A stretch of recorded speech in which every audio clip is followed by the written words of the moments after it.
ঈদের দিনে স্ত্রী খাবার তৈরি করতে একটু দেরি করে ফেলেছে বেচারা, আপনি করলেন কি তাকে ঈদের দিনে মা মাসি তুলে গালাগালি করলেন, মরা বাপটাকে কবর থেকে তুলে আনলেন, মরা মাটাকে কবর থেকে তুলে আনলেন, এনে আপনি গোসল করে নতুন জামা কাপড় পরে আতর সুরমা মেখে ঈদের নামাজ পড়ে ইমাম সাহেবের বুকে বুকে মিলছেন। হ্যাঁ, আপনি ভাবলেন আপনার ঈদের নামাজ কবুল হয়ে গেছে। এত সোজা নয়, এত সোজা নয়। বাড়ি থেকে ভাববেন। বাবা একটা কথা বলি, আল্লাহ বলছেন তোর অঙ্গগুলো সব ভালো দিয়েছি, তোর অঙ্গগুলো ভালো দিয়েছি, তুই আল্লাহকে শুকরিয়া আদায় কর। কত মানুষ আছে কানে শুনতে পায় না, মুখে বলতে পারে না, চোখে দেখতে পায় না, আল্লাহ তো আপনার সব ভালো দিয়েছে, শুকরিয়া আদায় করুন আল্লাহর কাছে। চলো এবার আমর জামুন রাদিয়াল্লাহু তাআলা আনহু কি বলছেন শুনুন। ইয়া রাসূলুল্লাহ, আল্লাহ আমাকে অনেক টাকা দিয়েছে, অনেক অর্থের মালিক করেছে, তো টাকা পয়সা কোথায় ব্যয় করে গেলে আল্লাহ খুশি হবে যদি একটু বলতেন, তাহলে সেই জায়গায় টাকা পয়সা একটু ব্যয় করে চলে যেতাম মরণের আগে। আচ্ছা, ওনার উদ্দেশ্যটা ভালো না খারাপ? ভালো কথা, যে মরে যাওয়ার আগে টাকা পয়সাগুলো সেখানে ব্যয় করে চলে যাব। ব্যাস, উনি বলে বসে আছেন, কোরআনের আয়াত নাজিল হচ্ছে। এই আয়াতটা তখন নাজিল হলো ওনাকে কেন্দ্র করে। শুনে নিন, একটা কথা বলি আপনাদের, নবীর সাহাবীরা নবীকে জীবনে 17টা প্রশ্ন করেছে। কটা কটা কটা? 17টা এ কোরআনে আছে। আর বাকি যত প্রশ্ন করেছে ইহুদি, নাসারা, খ্রিস্টান, বেঈমান, মুশরিকরা, সাহাবীরা নবীকে প্রশ্ন করেছে জানার জন্য 17টা। মোট কটা?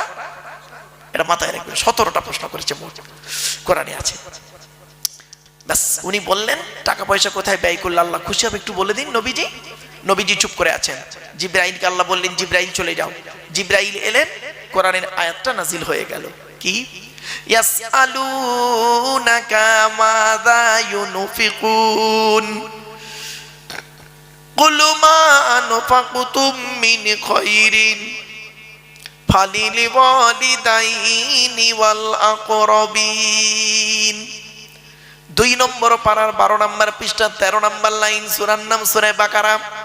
নবী, তোমাকে ওরা প্রশ্ন করছে টাকা পয়সা কোথায় ব্যয় করলে আল্লাহ খুশি হবে। নবী, তুমি বলে দাও টাকা পয়সা সর্বপ্রথম তোমরা তোমাদের বুড়ো বুড়ি বাপ আর মায়ের পিছনে ব্যয় করবে, আল্লাহ খুশি হয়ে যাবে। সর্বপ্রথম টাকা পয়সা কার পিছনে ব্যয় করতে বললো? বল বল বল বলো। বাম্মার পিছনে। আর আপনি কি করেছেন? মায়ের ওষুধ কেনার পয়সা দেয় না, শাশুড়ির হজে নিয়ে যাচ্ছে জামাই, শাশুড়ির হজে নিয়ে যাচ্ছে জামাই। শুনে নিন, আগে চলে যাচ্ছেন নাকি ভাই? চলে যাচ্ছেন? শাশুড়ির হজে নিয়ে যাচ্ছে জামাই। আগে ভালো জামাই ছেলে হন, আগে আপনারা ভালো ছেলে হন, পরে ভালো জামাই হবে। আমরা ভালো জামাই হতে পেরেছি, ভালো ছেলে হতে পারিনি। ভুল বললাম? আমার শ্বশুর আমাকে কি বলে জানেন? আমার জামাই খুব ভালো। আমার শাশুড়ি আমাকে কি বলে জানেন? আমার জামাই খুব ভালো। আর আমার জন্মদাতা বাপটা কি বলে শুনবেন? জন্মদাতা বাপটা, ও জন্ম দিয়ে পাপ করেছি। পেটে ধরা মাটা কি বলে শুনবেন? ওকে পেটে ধরে পাপ করেছি। কেন? যে মা ছোটবেলায় আমাকে আপনাকে কোলে করে আদরের চুমা দিল, কি এমন কাজ করলেন, কার মাধ্যমে করলেন যে সেই মার বাপ আর আব্বা বলে ডাকে না? শুনে নিন, 75 বছরের বুড়ো বাপটা যদি একবার 50 বছরের ছেলেটাকে আব্বা বলে একবার ডাকে, 75 বছরের বুড়ো বাপের আব্বা ডাকটা হলো আল্লাহর আরশে আজিমের ডাক। কি ভাবলেন? চলো, তো মুহাম্মদ সাল্লাল্লাহু আলাইহি ওয়াসাল্লাম করেছেন কি? ভুলে গেছেন নাকি? গায়ের চাদরটা খুলে বিছিয়ে দিয়েছেন। মা হালিমা বসেছেন। বসার পরে নবীজি জিজ্ঞাসা কেমন আছেন না আছেন সব জিজ্ঞাসা হচ্ছে। মা হালিমা কি বলছে শুনুন। বাবা মুহাম্মদ, আর মনে হয় বেশি দিন বাঁচবো না, বয়স হয়ে গেছে তো। তা বাবা, একটা প্রশ্ন তোমাকে করব, একটা প্রশ্নের জন্য আমি এসছি বাপ তোমার কাছে। কি মা? বলে এই প্রশ্নটা আমার সারা জীবন কুরে কুরে খাচ্ছে। কি প্রশ্ন বলুন না? বলছে বাবা, তোমার মা আমিনা, তোমার মা আমিনা যেদিন তোমাকে আমার কোলে দিল দুধ পান করানোর জন্য, সেই দিন থেকে বাবা তুমি যতদিন আমার দুধ খেয়েছো, ডান দিকের স্তনটা তুমি খেতে, বাম দিকেরটা কোনোদিন খাওনি কেন? কি আশ্চর্য শোনেন, ডান দিকেরটা খেতে, বাম দিকেরটা খেতে না। আমি অনেকবার চেষ্টা করেছি বাম দিকের স্তনটা গালে দিতে, তুমি মুখ বন্ধ করে নিতে। আমি একদিন তোমার বাপ হারেস, নবীর দুধ বাপের নাম কি? হারেস, মানে হালিমার স্বামী। একদিন হারেসকে বললাম, প্রাণের স্বামী, এত বাচ্চার দুধ খাইয়েছি, এই বাচ্চাটা ব্যতিক্রম। প্রত্যেক বাচ্চা ডান দিক বাঁ দিক দুটো খায়, আমরা খাইনি, কিন্তু এই বাচ্চাটা ব্যতিক্রম মোহাম্মদ, ডান দিকটা খায় বাম দিকটা খায় না। কি বলছো? বলছে হ্যাঁ সত্য কথাই বলছি। সেই দিনে হালিমার স্বামী বলেছিলেন, হালিমা, এ বাচ্চা জাতা বাচ্চা নয়, এ বাচ্চা জাতা বাচ্চা নয়। ব্যাস। তো বাবা একটু বলবে? নবীজি শুনে পুরো চুপ। কিছুক্ষণ পরে বলছে, মা, আল্লাহ, আমার আল্লাহ আপনার বাম দিকের স্তনটা খাওয়াইনি তাই খাইনি, ডান দিকেরটা খাইয়েছে তাই খেয়েছি। বলছে বাবা ওটা তো লাস্ট কথা, কারণটা কি? মারাত্মক জিনিস। বলছে শুনুন, ডান দিকের স্তনটা আমি পান করতাম, আর বাম দিকের স্তনটা আমার দুধ ভাই আব্দুল্লাহ, আপনার পেটের ছেলে, আমার দুধ ভাই, ও বাম দিকটা খেত। আমি যদি সাধারণ ছেলেদের মতো ডান দিক বাম দিক দুটোই খেতাম, তাহলে ভাইয়ের হক মারা হতাম। মোহাম্মদকে আল্লাহ কোনোদিন মায়ের পেট থেকে ভাইয়ের হক মারতে পাঠায়নি। এই ঘটনাটা লেখা আছে। আর আপনি কি করেছেন? লজ্জা করে না? বাম মরে গেছে, বড় ভাই বেঁচে আছে, ছোট ছোট ভাই বোনেদের সম্পত্তি, নাবালেগের সম্পত্তি নিজের নামে রেকর্ড করে বসে আছে। ঠিক না বেটি? আল্লাহর গজব পড়ে যাবে। বাস্তবটাই বলে গেলাম বাপ, কথাগুলো শুনতে একটু খারাপ লাগছে বুঝি, অসুবিধা হচ্ছে? একবার দরুদ শরীফ আল্লাহুম্মা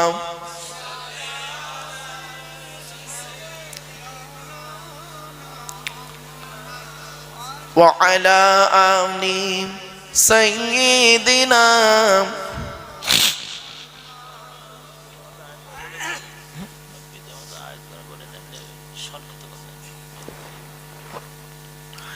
বক্তা এসে গেছে? আচ্ছা ঠিক আছে, অসুবিধা হচ্ছে বাবা, আর একটু হবে, চলে শোনে। তো উনি বললেন যে তোমরা প্রথম পৃষ্ঠাটা খুলে দেখো, তাহলে যে মানুষের জীবনীতে এইরকম পাওয়া যায়, সেই মানুষের জীবনী দিয়ে প্রথমে লিখবো না, তা কার জীবনী দিয়ে শুরু করব? আমি বইটা লিখেছি, পাঠকের কাছে যখন যাবে, প্রথম পৃষ্ঠা খুলে যদি ভালো জিনিসটা চোখে পড়ে, বইটা খুলে দেখবে, পরের পৃষ্ঠা উল্টাবে। আর প্রথমেই যদি ওর মনটা খারাপ হয়ে যায়, পরের পৃষ্ঠাগুলো আর দেখবে না। এজন্য ভালো জিনিস দিয়ে প্রথমে শুরু করেছি। কি ভাবলেন? সেই নবীর উপরে কোরআন নাজিল হয়েছে, আর সেই কোরআনে পৃথিবীর সব কিছু আল্লাহ পাঠিয়ে দিয়েছে। আমরা কোরআন কোনোদিন শুনিনি, কোরআন পিপাসু কোনোদিন হইনি, এজন্য আমাদের দশাই। এজন্য আপনাদেরকে আমি অনুরোধ করে বলে যাচ্ছি, কোরআনের তাফসীর দেবেন, কোরআনের তাফসীর দেবেন, এক একটা সূরার তাফসীর। সংক্ষেপে বলে যাচ্ছি, কটা বলবো আপনাদেরকে, কি বিষয়ে বলবো, মানে মাথা কাজ করছে না, এতগুলো দিক আল্লাহ পাক দিয়েছে। ছোট্ট একটা দিক আপনাদেরকে বলি, কিয়ামতের মাঠে দুই দিকের প্রশ্ন হবে। কদিকের? দুই দিকের প্রশ্ন। এক নাম্বার প্রশ্ন হলো কি? এক নাম্বার প্রশ্ন হবে আল্লাহর তরফ থেকে প্রশ্ন, কি? আল্লাহর তরফ থেকে প্রশ্ন। আল্লাহর তরফ থেকে, আল্লাহর তরফ থেকে কি প্রশ্ন হবে আমাকে আপনাকে করবে আল্লাহ? আল্লাহ বলবেন, ঈমান এনেছিলিস, নামাজ পড়েছিলিস, রোজা রেখেছিলিস, টাকা দিয়েছিলাম, জাকাত দিয়েছিলিস, হজ করেছিলিস? তা আমি আপনি সেদিন কি বলবো? আমিনপুরের মানুষ কি বলবো? মার খাবার ভয়ে, আল্লাহ মাঝে মাঝে রোজা করেছি, মাঝে মাঝে নামাজ পড়েছি, মাঝে মাঝে জুম্মা পড়েছি, তবে আল্লাহ একটা কথা বলবো। আল্লাহ বলবে, বল। আল্লাহ, রোজা যদি করতে না পেরেছি তা কি হয়েছে? ইফতার করতে কোনোদিন বাদ দিইনি। ঠিক না বেটি? আল্লাহ বলবে, রোজা রাখিসনি, ইফতার করেছিস? তখন বান্দা বলবে আল্লাহকে, শোনে, বান্দা আল্লাহকে বলবে, আল্লাহ আপনার নবী তো পৃথিবীতে বলে এসেছিলেন রোজাদারের দুটো খুশি, একটা আল্লাহর দিদার আর ইফতারের সময়। তো রোজা করতে না পারে, ইফতার তো করেছি। যাক, তো সেদিন আল্লাহ পাক যদি আমাদের মাফ করে তো মাফ হয়ে যাব, আর নইলে যদি বলেন তুই দাঁড়া, তোর ব্যবস্থা হবে, তুই দাঁড়া, তোর ব্যবস্থা হবে, ব্যাস হয়ে গেল। তো আল্লাহর তরফের প্রশ্ন, আল্লাহ দয়ালু দয়াবান, যদি মাফ করেন সেদিন পার হয়ে যাব। কেন? আল্লাহ কোরআনে বলেছেন, ইন্নাল্লাহা লা ইয়াগফিরু আন ইউশরাকা বিহি ওয়া ইয়াগফিরু মা দুনা যালিকা লিমান ইয়াশা। আল্লাহ বললেন, শিরককারীর গুনাহ আল্লাহ মাফ করবে না।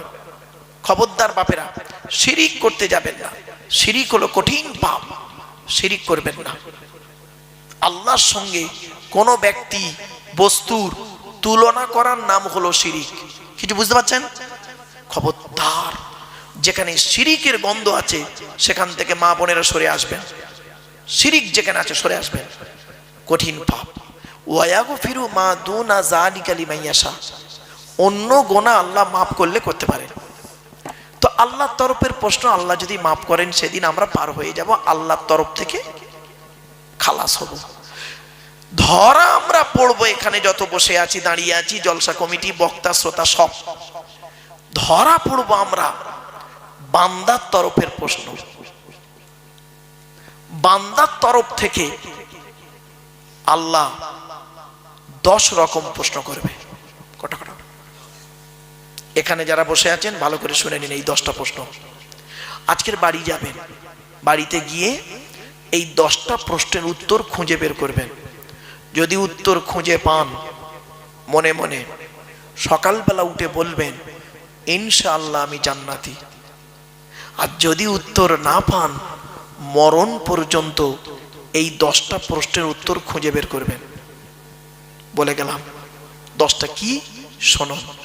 1 নাম্বার, কিয়ামতের মাঠে প্রথম প্রশ্ন আল্লাহ করবে আমাকে আপনাকে, এদিকে আয়। স্বামী হিসাবে পৃথিবীতে কতটা দায়িত্ব পালন করেছিস বল। কি হিসাবে? এখানে অনেক স্বামী বসে আছেন। স্বামী হিসাবে পৃথিবীতে কতটা দায়িত্ব পালন করেছিস? আল্লাহর নবী বললেন, এই স্বামীরা, তোমরা তোমাদের স্ত্রীদের কমসে কম 17টা শিক্ষা দান করিও। কটা কটা? 17টা শিক্ষা দান করিও। বউকে কটা শিক্ষা দিয়েছেন? একটাও তো দেননি। দয়া করে একটু শুনে যান অন্তত। 1 নাম্বার নবী বললেন, এই স্বামীরা, তোমরা তোমাদের স্ত্রীদেরকে এই শিক্ষা দান করবে, আসসালামু ক্বাবলাল কালাম। স্বামী স্ত্রী যখন কথাবার্তা বলবে, একে অপরকে সালাম দেওয়া নেওয়া করবে। আল্লাহর রহমত, মহব্বত, ভালোবাসা আল্লাহ বাড়িয়ে দেবে। বউকে সালাম দিয়েছেন না, শালীকে সালাম দিচ্ছে, শালীকে। 2 নম্বরে বলা হলো, এই স্বামীরা, তোমরা তোমাদের স্ত্রীদেরকে এই শিক্ষা দান করবে, তারা যেন কোনোদিন কাবা শরীফের দিকে মুখ করে কোনোদিন থুতু যেন না ফেলে। ও নিজে পান, তেরেঙ্গা, খৈনি, গুটকা খেয়ে কোন দিকে থুতু ফেলে আল্লাহই ভালো জানে। বউকে বলবে কেমন করে। 3 নম্বরে বলা হলো, এই স্বামীরা, তোমরা তোমাদের স্ত্রীদেরকে এই শিক্ষা দান করবে, তারা যেন কোনোদিন কাবা শরীফের দিকে মুখ করে কোনোদিন পেশাব পায়খানা যেন না ফেরে। ও নিজে কোন দিকে মুখ করে পেশাব পায়খানা পেরে তার কোনো ঠিক নেই। 4 নম্বরে বলা হলো তোমরা তোমাদের স্ত্রীদেরকে এই শিক্ষা দান করবে তারা যেন কোনোদিন কাবা শরীফের পেছন ফিরে যেন পেশাব পায়খানা যেন না ফেরে। 5 নম্বরে বলা হলো তোমরা তোমাদের স্ত্রীদেরকে এই শিক্ষা দান করবে তারা যেন কোনোদিন গোসলখানায় কোনোদিন পেশাব যেন না ফেরে। কিছু বুঝতে পারছেন? আমার কথা বুঝতে পারছেন তো? বুঝতে না পারলে বলবেন। তারপরে বলা হলো তোমরা তোমাদের স্ত্রীদেরকে এই শিক্ষা দান করবে। মা বোনেরা শুনে নিন, মায়েরা বোনেরা, তোমরা তোমাদের স্ত্রীদেরকে এই শিক্ষা দান করবে তারা যেন কোনোদিন গোসলখানায় উলঙ্গ অবস্থায় গোসল যেন না করে। তারপরে বলা হলো তোমরা তোমাদের স্ত্রীদেরকে এই শিক্ষা দান করবে তারা যেন হাতের চুড়ি, কি বলেন, হাতের চুড়ি তারা যেন কোনোদিন একের বেশি ব্যবহার যেন না করে। এক হাতে একটা চুড়ি পরবে, 2 হাতে একটা একটা 2টো চুড়ি পরবে, এক হাতে 2টো 3টে 4টে চুড়ি পরা নিষেধ। আল্লাহর নবী বললেন, হযরত ওমর বসেছিলেন বাম দিকে, আল্লাহর নবী উমারকে বললেন, উমার তোমার স্ত্রী যদি এক হাতে 2 বা 2-এর বেশি চুড়ি পরে, স্ত্রীর চুড়ির ঝুনঝুনি আওয়াজটা পরপুরুষের জন্য হলো হারাম হয়েছে। আমার মা বোনরা চুড়ি পরবেন এক হাতে একটা, একের বেশি চুড়ি পরবেন না, তবে পড়তে পারেন একমাত্র স্বামী ছাড়া, অন্যের কাছে রূপ দেখাইও না। চলো, এরপরে নবীজি বললেন, এই স্বামীরা তোমরা তোমাদের স্ত্রীদেরকে এই শিক্ষা দেবে তারা যেন কোনোদিন মাথার বালিশ, কি বলেন, মাথার বালিশ তারা যেন কোনোদিন 2টো ব্যবহার যেন না করে। স্বামী একটা বালিশ, স্ত্রী একটা বালিশ, এই রকম দুজনে 2টো বালিশে মাথা রেখে ঘুমাবে না। স্বামী স্ত্রী যখন ঘুমাবে একটি মাত্র লম্বা বালিশে মাথা রেখে ঘুমাবে। স্বামী স্ত্রী যদি এক বালিশে মাথা রেখে ঘুমায়, আল্লাহর রহমত মহব্বত ভালোবাসা আল্লাহ বাড়িয়ে দেবে।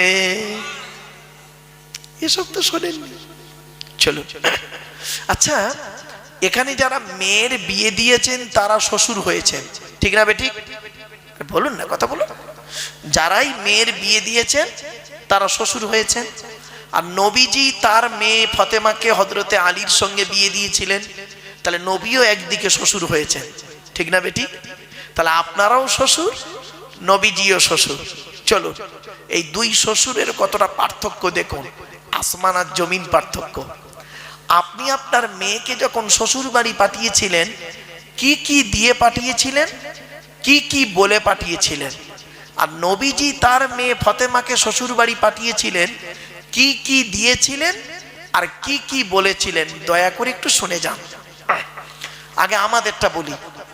আমরা আমাদের মেয়েদের কি করেছি?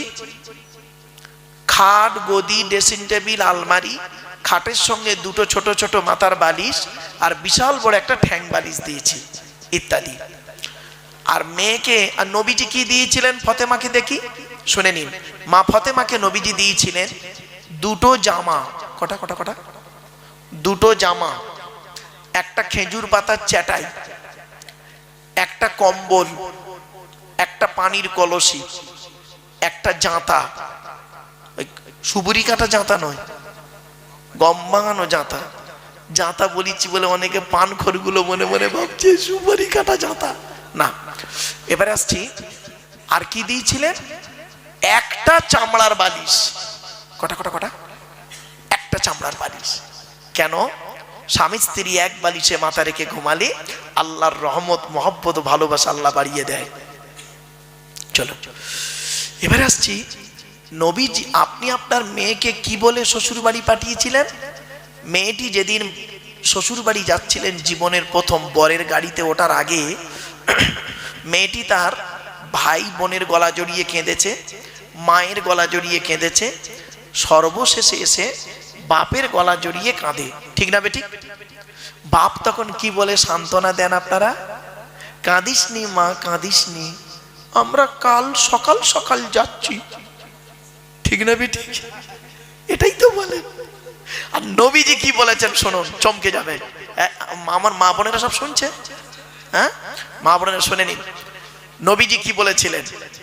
নবীজির বেটি ছোট মেয়ে ফতেমা যখন শ্বশুর বাড়ি যাচ্ছিলেন, আলীর বাড়িতে জীবনের প্রথম যাচ্ছেন, নবীকে ফতেমা বলছেন, আব্বা জান আজ আমি শ্বশুর বাড়ি যাচ্ছি,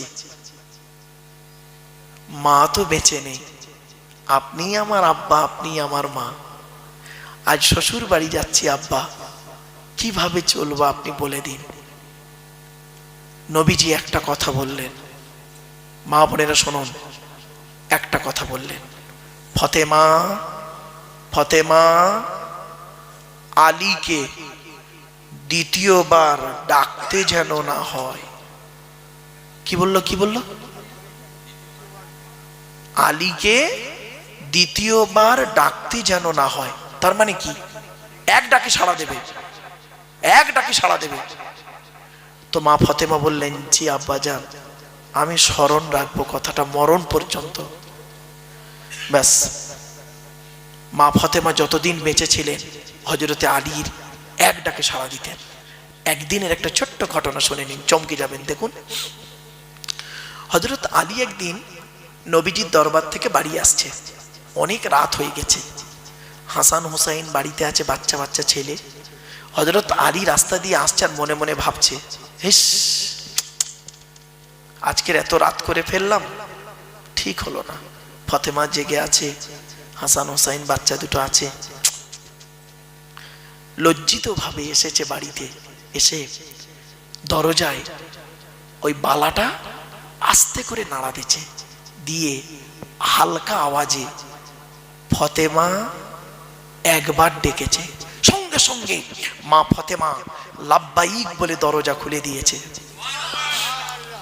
তখন হযরত আলী বলছে, ফতেমা কিছু মনে করো না, আজকের একটু রাত হয়ে গেছে, জানো রাত হয়ে গেছে, কিছু মনে করো না, আর কাল থেকে আমার জন্য জেগে বসে থাকবে না, তুমি খেয়ে নেবে, হাসান হুসাইনকে খাইয়ে দেবে, তোমরা তিনজনে খেয়ে ঘুমিয়ে যাবে, আমি নবীজির দরবার থেকে যখন আসবো এসে খাওয়া দাওয়া করে ঘুমাবো।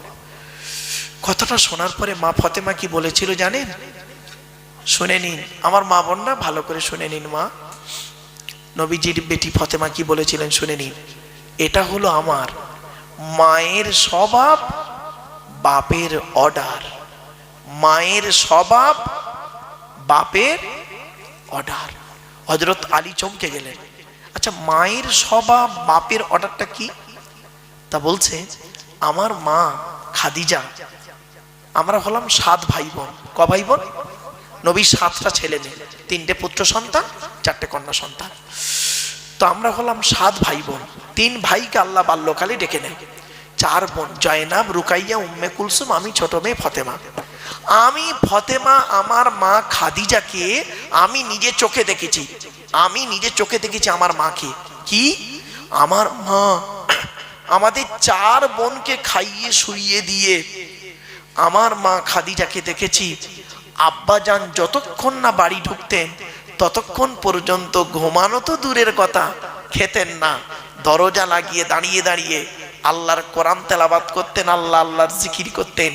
যত রাত হোক না কেন আমার আব্বাজান যখন বাড়ি ঢুকতেন, আব্বাজান খালি একবার ডাকতেন, একবার খাদিজা বলে ডাকতেন, একবার খাদিজা বলে ডাকতেন, সঙ্গে সঙ্গে আমার আম্মাজানকে দেখেছি লাব্বাইক ইয়া রাসূলুল্লাহ বলে দরজা খুলে দিতেন। এই অভ্যাসটা আমি মায়ের থেকে শিখে নিয়েছি।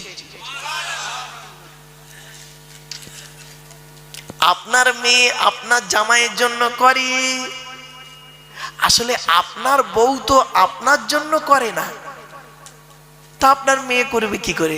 ডাইসটাই তো খারাপ, ডাইসটাই তো খারাপ। বাড়ি থেকে ভাববেন মা বোনেরা, খালি নাম ফতেমা দিলে হয় না, নাম রোকেয়া দিলে হয় না, নাম খাদিজা দিলে হয় না, কাম করা লাগে, ঠিক না বেটি? চলো, তারপরে বলছে বাপের অর্ডারটা কি? বলছে যেদিন আমি আপনার বাড়িতে আসি সেই দিন আমার আব্বাজান বলেছিলেন আলীকে দ্বিতীয়বার ডাকতে যেন না হয়, তা আমি মরণ পর্যন্ত চেষ্টা করে যাব আপনার এক ডাকে সাড়া দিতে। জোরে বলুন সুবহানাল্লাহ। আমার মায়েরা বোনেরা, স্বামী কি জিনিস, স্বামী কি জিনিস সেই দিন বুঝতে পারবেন যেদিন স্বামী আপনার পৃথিবী ছেড়ে চলে যাবে। বাপের বাড়িতেও ঠাঁই নেই, ছেলের ঘরেও আশ্রয় নেই, মেয়ের ঘরেও জায়গা নেই, স্বামীর বাড়িটাই হলো তোমার বাড়ি। মনে রেখো, স্বামীকে গালি দিয়ে, স্বামীকে অপমান করে তুমি শান্তি থাকতে পারবে না। শুনে নিন, একজন পুরুষ 4 জনকে খুশি করলে জান্নাতি। হে পুরুষ, তুমি তোমার রব আল্লাহকে খুশি করো, অর্থাৎ কোরআন মোতাবেক জীবনযাপন করো। 2 নাম্বার, হে পুরুষ, তুমি তোমার নবীকে খুশি করো, হাদিস মোতাবেক জীবনযাপন করো। 3 নাম্বার, পুরুষ, তুমি তোমার জন্মদাতা বাপকে খুশি করো। 4 নাম্বার, পুরুষ, পেটে ধরা মাকে খুশি করো। এই 4 জনকে যদি খুশি করতে পারে কোনো পুরুষ, সে জান্নাতি। আর একজন নারী 3 জনকে খুশি করলে জান্নাতি। হে নারী, তুমি তোমার রব আল্লাহকে খুশি করো। হে নারী, তুমি তোমার নবীকে খুশি করো, নবীর হাদিস মোতাবেক জীবনযাপন করো। 3 নাম্বার, হে নারী, তুমি তোমার স্বামীকে খুশি করো। কোনো হকের উপরে কোনো স্বামী যদি তার স্ত্রীর উপরে নারাজ থাকে, আল্লাহ নারাজ হয়ে যাবে। মা বোনেরা বলে যাচ্ছি, শুনে নিন। নবীজি বললেন, কয়েক শ্রেণীর নারী হলো জাহান্নামী, নামাজ পড়ে রোজা রেখে কোরআন পড়ে জাহান্নামে যাবে। কয়েক শ্রেণীর নারী কে কে? 1 নাম্বার, ওই নারী যে নারী নামাজ পড়ে রোজা রাখে, হজও করেছে, কিন্তু স্বামীর সঙ্গে যখন কথা বলে মেজাজ দিয়ে কথা বলে, ওই নারী নামাজ রোজা ইবাদত কবুল হবে না।